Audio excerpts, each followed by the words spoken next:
നമ്മൾ കഴിഞ്ഞ ക്ലാസ്സിൽ പഠിച്ചത് ബോണ്ടിങ്ങിനെ കുറിച്ചാണ് നമ്മൾ സംസാരിച്ചുകൊണ്ടിരുന്നത്. നമ്മൾ അയോണിക് ബോണ്ട് അല്ലെങ്കിൽ ഇലക്ട്രോവാലന്റ് ബോണ്ട് ഡിസ്കസ് ചെയ്തു. നമ്മൾ കോവാലന്റ് ബോണ്ട് അല്ലെങ്കിൽ മോളിക്കുലാർ ബോണ്ട് ഡിസ്കസ് ചെയ്തു.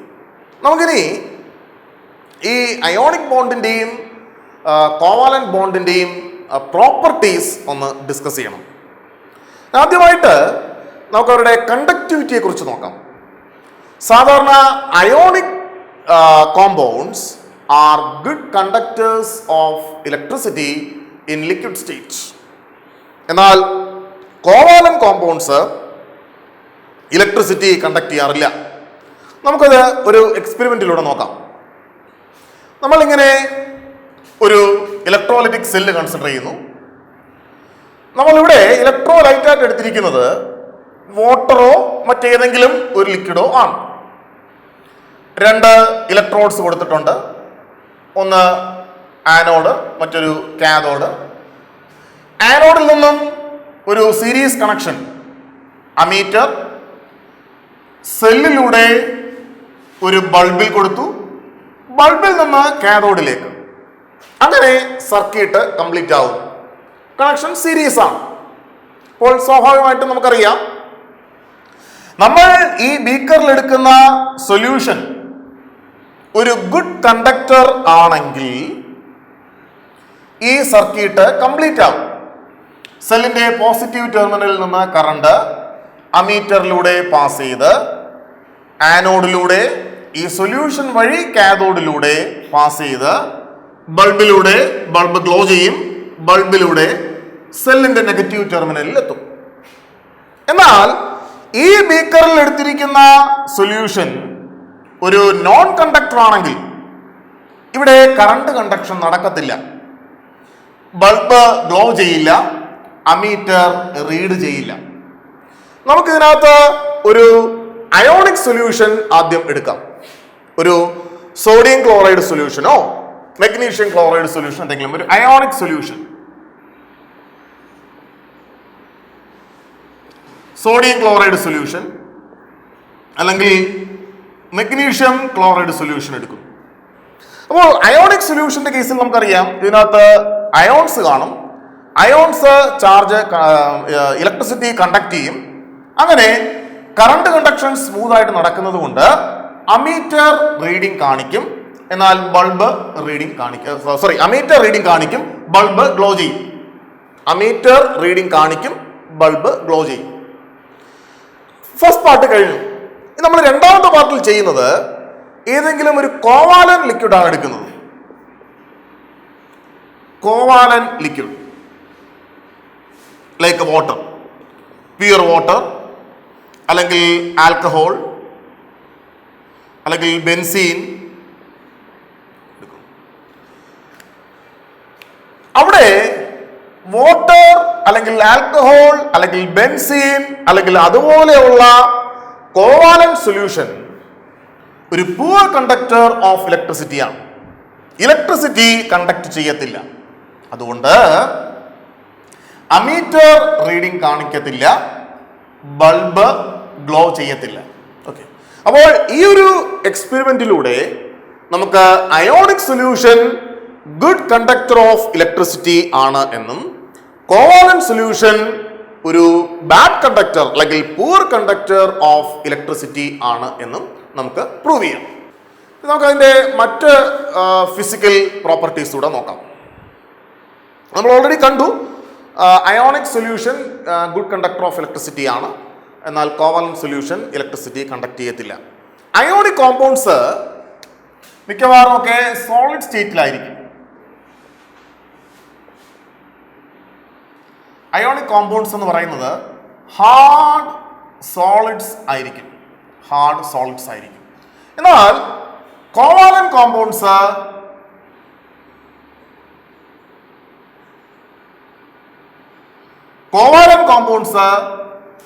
ഗ്യാസസ് ആകാം, ലിക്വിഡ്സ് ആകാം, അല്ലെങ്കിൽ സോഫ്റ്റ് സോളിഡ്സ് ആയിരിക്കും. Covalent compounds can be gases, covalent compounds can be liquids or soft solids. മറ്റൊന്ന്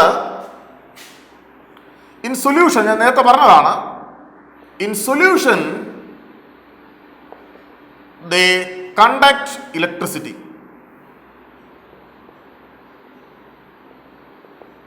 They conduct electricity. Ionic compounds solution electricity conduct ചെയ്യും. Covalent compounds conduct ചെയ്യത്തില്ല. They do not conduct electricity.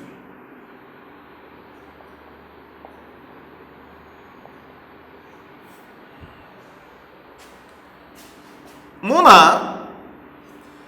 the melting പോയിന്റും boiling പോയിന്റും വളരെ high ആണ്.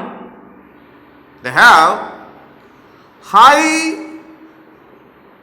melting and boiling points.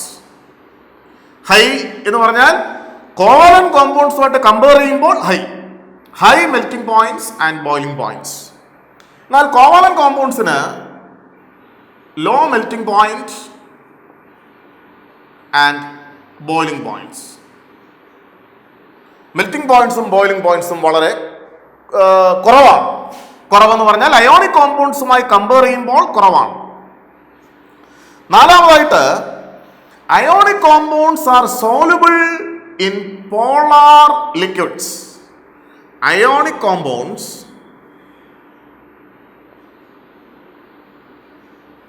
R soluble in polar liquids. ഇപ്പോൾ ionic compound example sodium chloride. Polar liquid example water.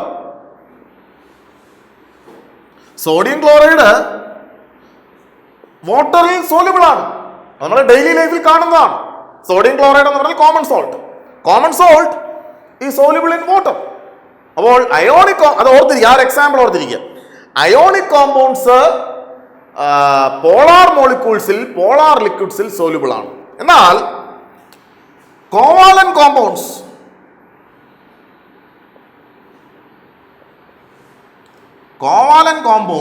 R insoluble in polar liquids. ഇനി non polar liquids എടുക്കുമ്പോൾ ഇത് തിരിഞ്ഞു വരും. Ionic compounds are insoluble in non-polar liquids, whereas covalent compounds are soluble in non-polar liquids. ഇതൊക്കെയാണ് ionic കോമ്പൗണ്ട്സും covalent കോമ്പൗണ്ട്സും തമ്മിലുള്ള differences അല്ലെങ്കിൽ ഒരു comparison.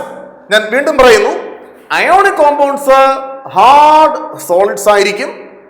Covalent compounds normally ഗ്യാസസോ ലിക്വിഡ്സോ അല്ലെങ്കിൽ സോഫ്റ്റ് സോളിഡ്സോ ആയിരിക്കും. അയോണിക് കോമ്പൗണ്ട്സ് സൊല്യൂഷനിൽ ഇലക്ട്രിസിറ്റി കണ്ടക്ട് ചെയ്യും. നമ്മൾ അതിന്റെ എക്സ്പെരിമെന്റ് കണ്ടു. കോവാലന്റ് കോമ്പൗണ്ട്സ് ഇലക്ട്രിസിറ്റി കണ്ടക്ട് ചെയ്യാറില്ല. അയോണിക് കോമ്പൗണ്ട്സിന്റെ മെൽറ്റിംഗ് പോയിന്റും ബോയിലിംഗ് പോയിന്റും വളരെ ഹൈ ആണ്. എന്നാൽ കോവാലന്റ് കോമ്പൗണ്ട്സിന്റെ മെൽറ്റിംഗ് പോയിന്റും ബോയിലിംഗ് പോയിന്റും വളരെ ലോ ആണ്. അയോണിക് കോമ്പൗണ്ട്സ് പോളാർ ലിക്വിഡ്സിൽ സോലുബിൾ ആണ്. സോഡിയം ക്ലോറൈഡ് പോലുള്ള ionic molecules, ionic solids water പോലുള്ള പോളാർ ലിക്വിഡ്സിൽ സോലുബിൾ ആണ്. നമ്മളത് ഡെയിലി ലൈഫിൽ കാണുന്നതാണ്. എന്നാൽ കോവാലന്റ് കോമ്പൗണ്ട്സ് പോളാർ ലിക്വിഡ്സിൽ സോലുബിൾ അല്ല. ഇനി അയോണിക് കോമ്പൗണ്ട്സ് നോൺ പോളാർ ലിക്വിഡ്സിൽ ഇൻസോലുബിൾ ആണ്. പക്ഷേ കോവാലന്റ് കോമ്പൗണ്ട്സ് നോൺ പോളാർ ലിക്വിഡ്സിൽ സോലുബിൾ ആണ്. ഇതാണ് ഇവർ തമ്മിലുള്ള പ്രധാനപ്പെട്ട ഡിഫറൻസസ് അല്ലെങ്കിൽ കമ്പാരിസൺ. നമുക്കടുത്ത് പഠിക്കേണ്ടത് കോർഡിനേറ്റ് ബോണ്ട്. ഞാൻ പറഞ്ഞു നമുക്ക് 3 തരത്തിലുള്ള ബോണ്ട്സിനെ കുറിച്ചാണ് അറിയേണ്ടത്. Electrovalent bond, covalent bond and coordinate bond. Electrovalent bond അല്ലെങ്കിൽ അയോണിക് ബോണ്ടിനെ കുറിച്ച് നമ്മൾ ഓൾറെഡി ഡിസ്കസ് ചെയ്തു. കോവാലന്റ് ബോണ്ട് അല്ലെങ്കിൽ മോളിക്കുലാർ ബോണ്ടിനെ കുറിച്ച് നമ്മൾ ഓൾറെഡി ഡിസ്കസ് ചെയ്തു. അവിടെ അയോണിക് ബോണ്ടിന്റെ കേസിൽ ഒരു ഇലക്ട്രോൺ പൂർണ്ണമായും മറ്റൊരാറ്റത്തിന് കൊടുക്കുന്നു. കോവാലന്റ് ബോണ്ടിന്റെ കേസിൽ ഇലക്ട്രോൺസ് ഷെയർ ചെയ്യുന്നു. രണ്ട് ആറ്റംസും ഓരോ ഇലക്ട്രോൺസിനെ ഷെയർ ചെയ്യുന്നു, അല്ലെങ്കിൽ രണ്ട് ഇലക്ട്രോൺസിനെ ഷെയർ ചെയ്യുന്നു, അല്ലെങ്കിൽ മൂന്ന് ഇലക്ട്രോൺസിനെ ഷെയർ ചെയ്യുന്നു. എന്നാൽ കോർഡിനേറ്റ് ബോണ്ടിൽ ഒരു ഇലക്ട്രോണിനെ ഷെയർ ചെയ്യുന്നു. പറഞ്ഞാൽ രണ്ട് ആറ്റംസ് അല്ലെങ്കിൽ രണ്ട് എൻറ്റിറ്റീസ് ബോണ്ടിങ്ങിൽ പങ്കെടുക്കുമ്പോൾ അതിൽ ഒരു ആറ്റം അല്ലെങ്കിൽ ഒരു എൻറ്റിറ്റി മാത്രമാണ് ഇലക്ട്രോണിനെ ഡൊണേറ്റ് ചെയ്യുന്നത്. മറ്റേയാൾ ആ ഇലക്ട്രോണിനെ ഷെയർ ചെയ്യും. ഇത്തരത്തിൽ ഉള്ള ബോണ്ടിനെയാണ് കോഓർഡിനേറ്റ് ബോണ്ട് എന്ന് പറയുന്നത്. Coordinate bond. Coordinate bond. Coordinate ബോണ്ടിനെ നമ്മൾ ഡേറ്റീവ് ബോണ്ട് എന്നോ ഡേറ്റീവ് ബോണ്ട് അല്ലെങ്കിൽ കോ അയോണിക് ബോണ്ട് എന്നോ പറയാറുണ്ട്. ഡേറ്റീവ് ബോണ്ട് എന്നോ കോ അയോണിക് ബോണ്ട് എന്നോ പറയാറുണ്ട്. അപ്പോൾ ഒരു ആറ്റം അല്ലെങ്കിൽ മോളിക്യൂൾ അല്ലെങ്കിൽ എൻറ്റിറ്റി അല്ലെങ്കിൽ ഒരു അയോൺ ഒരു ഇലക്ട്രോണിനെ ഡൊണേറ്റ് ചെയ്യുന്നു, അല്ലെങ്കിൽ രണ്ട് ഇലക്ട്രോണിനെ ഡൊണേറ്റ് ചെയ്യുന്നു. മറ്റേയാള് അതിനെ ഷെയർ ചെയ്യുന്നു. മറ്റേയാൾ പൂർണ്ണമായിട്ട് അക്സെപ്റ്റ് ചെയ്യുന്നില്ല, അല്ലെങ്കിൽ മറ്റേയാള് തിരിച്ച് ഇലക്ട്രോണിനെ ഡൊണേറ്റ് ചെയ്യുന്നില്ല. ഇപ്പോൾ ഒരു എൻറ്റിറ്റി കൊടുക്കുന്ന ഇലക്ട്രോണിനെ മറ്റൊരു എൻറ്റിറ്റി പൂർണ്ണമായിട്ടും അക്സെപ്റ്റ് ചെയ്യുമ്പോൾ അത് കാരണം ബോണ്ട് ഫോം ചെയ്യുമ്പോൾ അതാണ് അയോണിക് ബോണ്ട്. എന്നാൽ ഒരു എൻറ്റിറ്റി മറ്റൊരു എൻറ്റിറ്റിക്ക് ഇലക്ട്രോൺ കൊടുക്കുന്നു, അത് തിരിച്ചൊരു ഇലക്ട്രോണിനെ കൊടുക്കുന്നു. It is sharing, covalent bond. ഇവിടെ ഒരു എൻറ്റിറ്റി കൊടുക്കുന്ന ഇലക്ട്രോണിനെ മറ്റേയാൾ പൂർണ്ണമായിട്ട് അക്സെപ്റ്റ് ചെയ്യുന്നില്ല, എന്നാൽ അവർ ഈക്വലായിട്ട് അതിനെ ഷെയർ ചെയ്യും, അവർ മ്യൂച്വലായിട്ട് ഷെയർ ചെയ്യും. അതിനെയാണ് കോർഡിനേറ്റ് ബോണ്ട് അല്ലെങ്കിൽ ഡേറ്റീവ് ബോണ്ട് അല്ലെങ്കിൽ കോ അയോണിക് ബോണ്ട് എന്ന് നമ്മൾ പറയുന്നത്. ഡേറ്റീവ് ബോണ്ട് അല്ലെങ്കിൽ കോർഡിനേറ്റ് ബോണ്ട് ഫോം ചെയ്യുന്നുള്ള കണ്ടീഷൻസ് എന്തൊക്കെയാണെന്ന് നോക്കാം. ഒന്നാമതായിട്ട് ഡൊണേറ്റ് ചെയ്യുന്ന ആളിന് ലോൺ പെയർ ഓഫ് ഇലക്ട്രോൺസ് ഉണ്ടായിരിക്കണം. ലോൺ പെയർ ഓഫ് ഇലക്ട്രോൺസ് ഉണ്ടായിരിക്കണം. എന്താണ് ലോൺ പെയർ ഓഫ് ഇലക്ട്രോൺസ്? ബോണ്ടിങ്ങിൽ പങ്കെടുക്കാത്ത പെയറിനെയാണ് ലോൺ പെയർ ഓഫ് ഇലക്ട്രോൺസ് എന്ന് പറയുന്നത്. ബോണ്ടിങ്ങിൽ പങ്കെടുക്കാത്ത ഇലക്ട്രോൺസിനെ പെയർ ഓഫ് ഇലക്ട്രോൺസിനെ ലോൺ പെയർ ഓഫ് ഇലക്ട്രോൺസ് എന്ന് പറയും. ഒരു എക്സാമ്പിൾ നമുക്ക് നോക്കാം. നമുക്ക് വാട്ടറിന്റെ കാര്യം നോക്കാം. H2O കാര്യം നോക്കാം. H2O കാര്യം നോക്കുമ്പോൾ ഓക്സിജൻ ഇവിടെയുണ്ട്, ഹൈഡ്രജൻ. ഓക്സിജന്റെ ഔട്ടർമോസ്റ്റ് ഷെല്ലിൽ 6 ഇലക്ട്രോൺസ് ആണുള്ളത്. 1 2 3 4 5 6. ഹൈഡ്രജന്റെ ഔട്ടർമോസ്റ്റ് ഷെല്ലിൽ ഒരു ഇലക്ട്രോൺ ആണുള്ളത്. ഇവിടെയും ഒരു ഇലക്ട്രോൺ ആണുള്ളത്. അപ്പോൾ ഈ ഇലക്ട്രോണിനെ ഓക്സിജന്റെ ഈ ഇലക്ട്രോണുമായിട്ട് ഷെയർ ചെയ്യുന്നു. അതായത് ഈ രണ്ട് ഇലക്ട്രോൺസും ബോണ്ടിങ്ങിൽ പങ്കെടുത്ത ഇലക്ട്രോൺസ് ആണ്. These 2 electrons took part in bonding. അതുപോലെ തന്നെ these 2 ഇലക്ട്രോൺസ് ഇവരും ബോണ്ടിങ്ങിൽ പങ്കെടുത്തു. എന്നാൽ ഈ രണ്ട് ഇലക്ട്രോൺസ് ബോണ്ടിങ്ങിൽ പങ്കെടുത്തില്ല. ഇതിനെയാണ് ലോൺ പെയർ എന്ന് പറയുന്നത്. ബോണ്ടിങ്ങിൽ പങ്കെടുത്തില്ല. ഈ രണ്ട് ഇലക്ട്രോൺസ് ബോണ്ടിങ്ങിൽ പങ്കെടുത്തില്ല, അതിനെയാണ് ലോൺ പെയർ എന്ന് പറയുന്നത്. അപ്പോൾ ഒരു മോളിക്യൂളിനകത്ത് ബോണ്ടിങ്ങിൽ പങ്കെടുക്കാതെ എക്സിസ്റ്റ് ചെയ്യുന്ന ഇലക്ട്രോൺസിനെയാണ്, പെയർ ഓഫ് ഇലക്ട്രോൺസിനെയാണ് ലോൺ പെയർ ഓഫ് ഇലക്ട്രോൺസ് എന്ന് പറയുന്നത്. അപ്പോൾ കോർഡിനേറ്റ് ബോണ്ട് അല്ലെങ്കിൽ ഡേറ്റീവ് ബോണ്ട് അല്ലെങ്കിൽ കോയോണിക് ബോണ്ട് ഫോം ചെയ്യുന്നതിനുള്ള ഒന്നാമത്തെ കണ്ടീഷൻ, ഡൊണേറ്റ് ചെയ്യുന്ന സ്പീഷീസിന് ലോൺ പെയർ ഓഫ് ഇലക്ട്രോൺസ് ഉണ്ടായിരിക്കണം. രണ്ടാമത്തെ കണ്ടീഷൻ, ഇത് ഷെയർ ചെയ്യുന്ന എൻറ്റിറ്റിക്ക് 2 ഇലക്ട്രോൺസ് ഷോർട്ട് ആയിരിക്കണം, 2 ഇലക്ട്രോൺസിന്റെ കുറവുണ്ടായിരിക്കണം. 2 ഇലക്ട്രോൺസ് ഷോർട്ട്, കുറവുണ്ടായിരിക്കണം. അതിന്റെ എക്സാമ്പിൾ H+ അയോൺ. നമുക്കറിയാം ഹൈഡ്രജൻ ആറ്റത്തിന് ഔട്ടർ മോസ്റ്റ് ഷെല്ലിൽ 2 ഇലക്ട്രോൺസ് കിട്ടിയാലേ അത് സ്റ്റേബിൾ ആവും. ഹൈഡ്രജൻ ആറ്റത്തിന്റെ നിയറസ്റ്റ് സ്റ്റേബിൾ നോബിൾ ഗ്യാസ് എന്ന് പറയുന്നത് ഹീലിയമാണ്. ഹീലിയത്തിന് ഔട്ടർ മോസ്റ്റ് ഷെല്ലിൽ 2 ഇലക്ട്രോൺസ് ഉണ്ട്. ഹൈഡ്രജൻ ആ സ്റ്റേറ്റിൽ എത്തിയാലേ സ്റ്റേബിൾ ആകൂ. ഹീലിയത്തിന്റെ സ്റ്റേറ്റിൽ എത്തിയാലേ ഹൈഡ്രജൻ സ്റ്റേബിൾ ആകും. അപ്പോൾ ഹൈഡ്രജന് 2 ഇലക്ട്രോൺസ് വേണം. ഇവിടെ നമുക്കുള്ളത് ഹൈഡ്രജൻ അല്ല, H+ എന്ന് പറഞ്ഞാൽ പ്രോട്ടോൺ. അതിന് 1 ഇലക്ട്രോൺ കൂടെ കിട്ടിയാലേ അത് ഹൈഡ്രജൻ ആകും. 1 ഇലക്ട്രോൺ കൂടെ കിട്ടിയാലേ അത് സ്റ്റേബിൾ ആകും.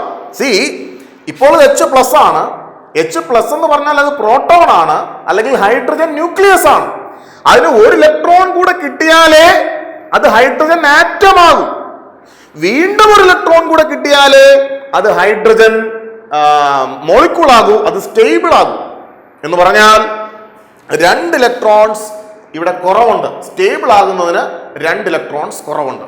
അപ്പോൾ ഇങ്ങനെയുള്ള സിസ്റ്റംസ് ആണ് കോർഡിനേറ്റ് ബോണ്ട് ഫോം ചെയ്യുന്നതിന് ഫേവറബിൾ. അപ്പോൾ 2 കണ്ടീഷൻസ്. ഒന്ന്, ലോൺ പെയർ ഓഫ് ഇലക്ട്രോൺസ് ഉണ്ടായിരിക്കണം. ഡൊണേറ്റ് ചെയ്യുന്ന ആളിന് ലോൺ പെയർ ഓഫ് ഇലക്ട്രോൺസ് ഉണ്ടായിരിക്കണം. ലോൺ പെയർ ഓഫ് ഇലക്ട്രോൺസിനെ ഡൊണേറ്റ് ചെയ്യുന്ന ആളിനെ നമ്മൾ ഡോണർ എന്ന് പറയും. ഡോണർ എന്ന് പറയും. ഇങ്ങനെ കിട്ടുന്ന ഇലക്ട്രോൺസിനെ ഷെയർ ചെയ്യുന്ന ആളിനെ നമ്മൾ അക്സെപ്റ്റർ എന്ന് പറയും. അക്സെപ്റ്റർ എന്ന് പറയും. ഡൊണേറ്റ് ചെയ്യുന്ന ആളിനെ നമ്മൾ ഡോണർ എന്ന് പറയുന്നു. ഷെയർ ചെയ്യുന്ന ആളിനെ നമ്മൾ ഇവിടെ അക്സെപ്റ്റർ എന്ന് പറയുന്നു. നമുക്ക് 1-2 എക്സാമ്പിൾസ് നോക്കാം.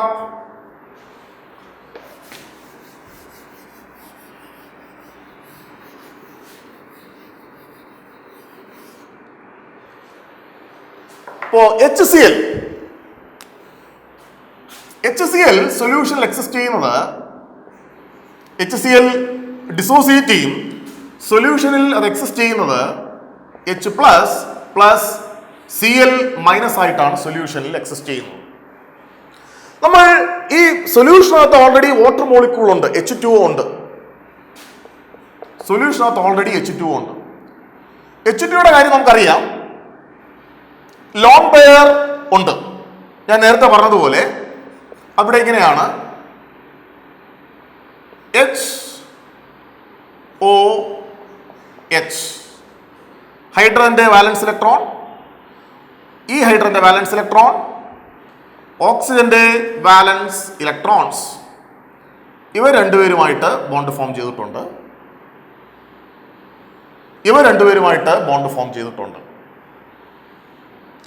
ഇത് ലോൺ പെയർ ആണ്, ഇതും ലോൺ പെയർ ആണ്. ഇപ്പോൾ ഈ H+ ഇതുമായിട്ട് ചേരുന്നു. H+ ആണ്. 2 ഇലക്ട്രോൺസ് ഷോർട്ട് ആണ്. ഓക്സിജൻ 2 ഇലക്ട്രോൺ കൊടുക്കുന്നു, ഹൈഡ്രജൻ അത് ഷെയർ ചെയ്യുന്നു. അങ്ങനെ ഷെയർ ചെയ്ത് കഴിയുമ്പോൾ ഇത് H3O+ ആയി. നമ്മളിതിനെ ഹൈഡ്രോണിയം അയോൺ എന്ന് പറയും. Hydronium ion. നിങ്ങൾ ഈ ഹൈഡ്രോണിയം അയോണിനെ സ്റ്റാൻഡേർഡ് ആയിട്ട് റെപ്രസെന്റ് ചെയ്യുന്നത് ഇങ്ങനെയാണ്, H3O+. This is the standard representation of hydronium ion. എന്നാൽ ചില കേസിൽ ഹൈഡ്രോണിയം അയോണിനെ OH3+ എന്നും ഡിനോട്ട് ചെയ്യാറുണ്ട്. ഇങ്ങനെയും ഡിനോട്ട് ചെയ്യാറുണ്ട്. കാരണം ഈ പോസിറ്റീവ് ചാർജ് ഹൈഡ്രജൻ ആറ്റത്തിനാണ് എന്നുള്ളത് കൊണ്ട് OH3+ എന്നും ഡിനോട്ട് ചെയ്യാറുണ്ട്. പക്ഷേ സ്റ്റാൻഡേർഡ് നൊട്ടേഷൻ ഇതാണ്, H3O+ ആണ്. ഇങ്ങനെയും നമ്മൾ ഡിനോട്ട് ചെയ്യാറുണ്ട്. ഇനി ഇങ്ങനെ ഫോം ചെയ്യുന്ന ഹൈഡ്രോണിയം അയോണിനെ നമ്മൾ ബോണ്ടിന്റെ ഫോമിൽ എങ്ങനെ റെപ്രസെന്റ് ചെയ്യും? ഇവിടെ ഈ ഹൈഡ്രജന് ഈ ഓക്സിജനുമായിട്ടുള്ളത് സിംഗിൾ ബോണ്ടാണ്. കാരണം ഓരോ ഇലക്ട്രോൺസിനെയാണ് ഷെയർ ചെയ്യുന്നത്, അതുകൊണ്ട് സിംഗിൾ ബോണ്ടാണ്. ഈ ഓക്സിജന് ഈ ഹൈഡ്രജൻ ആയിട്ടുള്ളതും സിംഗിൾ ബോണ്ടാണ്. കാരണം ഇവർ തമ്മിലും ഓരോ ഇലക്ട്രോണിനെയാണ് ഷെയർ ചെയ്യുന്നത്. ഇവിടെ ഇതാണ് ആക്ച്വലി കോർഡിനേറ്റ് ബോണ്ട്. ഈ ഓക്സിജനും ഈ ഹൈഡ്രജനും തമ്മിലുള്ളതാണ് കോർഡിനേറ്റ് ബോണ്ട്. കോർഡിനേറ്റ് ബോണ്ടിനെ നമ്മൾ ഒരു ആരോ മാർക്ക് കൊണ്ടാണ് ഡിനോട്ട് ചെയ്യുന്നത്. This coordinate bond arrow mark കൊണ്ട് ഡിനോട്ട് ചെയ്യുന്നു. കോർഡിനേറ്റ് ബോണ്ടിനെ നമ്മൾ ആരോ മാർക്ക് കൊണ്ടാണ് ഡിനോട്ട് ചെയ്യുന്നത്. ഇത് ഞാനിപ്പോൾ HCl മോളിക്യൂൾ വാട്ടറുമായിട്ട് ചേരുന്ന എക്സാമ്പിൾ ആണ് പറഞ്ഞതെങ്കിലും വാട്ടർ മോളിക്യൂൾ സൊല്യൂഷനിൽ ഡിസോസിയേറ്റ് ചെയ്യും. അതിനൊരു ചെറിയ രീതിയിൽ ഒരു പാർഷ്യൽ ഡിസോസിയേഷൻ സംഭവിക്കാം. അങ്ങനെ സംഭവിക്കുകയാണെങ്കിൽ ആ H+ സൊല്യൂഷനിൽ ഡിസോസിയേറ്റ് ചെയ്യുന്ന വാട്ടർ മോളിക്യൂളിന്റെ H+ എങ്ങനെ ഡിസോസിയേറ്റ് ചെയ്യുന്ന നോക്കാം.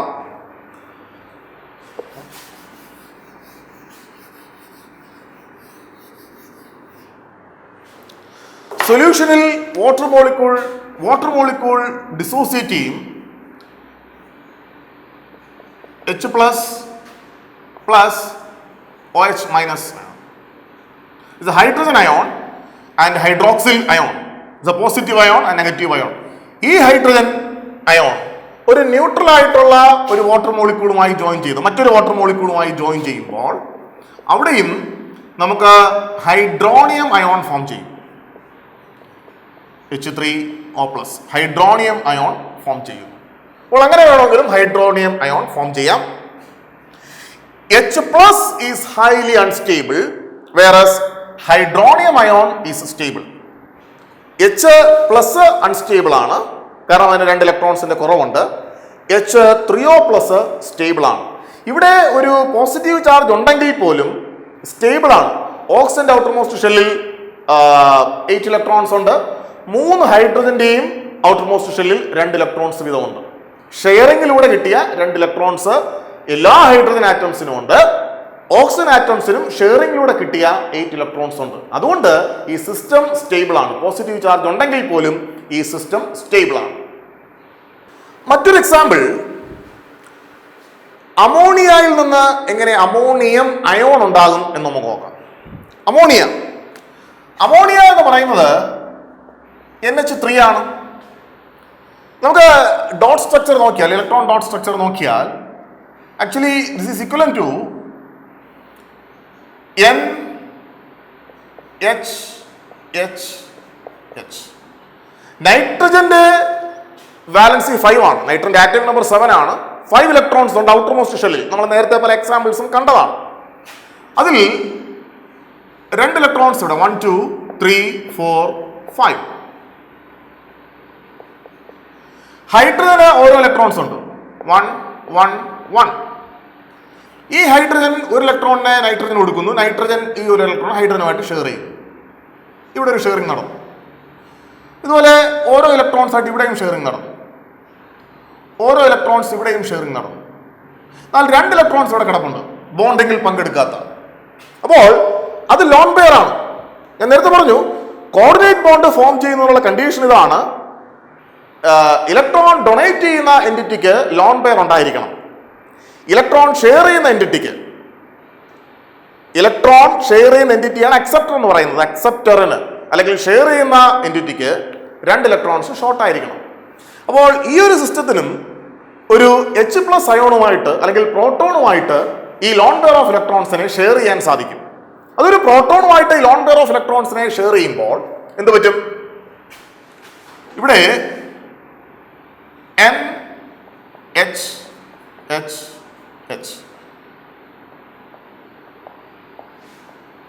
ഹൈഡ്രജനുമായിട്ട് ഷെയർ ചെയ്തു, ഇത് ഹൈഡ്രജനുമായിട്ട് ഷെയർ ചെയ്തു, ഇത് ഹൈഡ്രജനുമായിട്ട് ഷെയർ ചെയ്തു. ഇവിടെ ഒരു H+ ഉണ്ട്. ഈ 2 ഇലക്ട്രോൺസ് H+ഉമായിട്ട് ഷെയർ ചെയ്യുന്നു. അങ്ങനെ ഇവിടെ ഒരു കോർഡിനേറ്റ് ബോണ്ട് അല്ലെങ്കിൽ ഒരു ഡേറ്റീവ് ബോണ്ട് ഫോം ചെയ്യും. ഇതാണ് അമോണിയം അയോൺ NH4+ എന്ന് പറയുന്നത്. ഇതാണ് നമ്മൾ ബോണ്ടിന്റെ ഫോമിൽ നമുക്കതിനെ എങ്ങനെ റെപ്രസെന്റ് ചെയ്യാൻ സാധിക്കും? NH. ഈ ഹൈഡ്രജനുമായിട്ട് അത് സിംഗിൾ ബോണ്ടാണ്, ഈ ഹൈഡ്രജനുമായിട്ടും സിംഗിൾ ബോണ്ടാണ്, കാരണം ഓരോ ഇലക്ട്രോൺസ് ആണ് ഷെയർ ചെയ്യുന്നത്. ഇവിടെയും സിംഗിൾ ബോണ്ടാണ്. എന്നാൽ ഇവിടുത്തെ ഹൈഡ്രജനുമായിട്ട് ഉള്ളത് കോർഡിനേറ്റ് ബോണ്ടാണ്, അല്ലെങ്കിൽ ഡേറ്റീവ് ബോണ്ടാണ്, അല്ലെങ്കിൽ കോ അയോണിക് ബോണ്ടാണ്. അതുകൊണ്ടാണ് നമ്മളിവിടെ ഒരു ആരോ മാർക്ക് കൊണ്ട് റെപ്രസെന്റ് ചെയ്യുന്നത്. അപ്പോൾ ഈ 3 തരത്തിലുള്ള ബോണ്ട്സിനെ കുറിച്ചും നമ്മൾ വളരെ ഡീറ്റെയിൽ ആയിട്ട് ഡിസ്കസ് ചെയ്ത് കഴിഞ്ഞു.